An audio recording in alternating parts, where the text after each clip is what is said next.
The Gulf Coast is digging out from a once-in-a-lifetime snowstorm that struck from Texas to Florida, closing airports, crippling roadways and leaving freezing temperatures in its wake.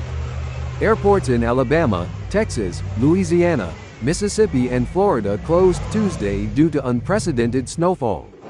Issues from the closures rippled into Wednesday. More than 1,800 flights have been canceled nationwide as of Wednesday afternoon, primarily affecting routes to and from Texas and Louisiana along with Atlanta, the nation's busiest airport, according to FlightAware.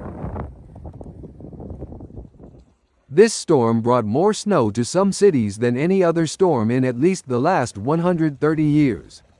Florida saw its most snow on record, with 9.8 inches of snow recorded in Milton, northeast of Pensacola. Pensacola also saw an all-time record for the city with 8.9 inches.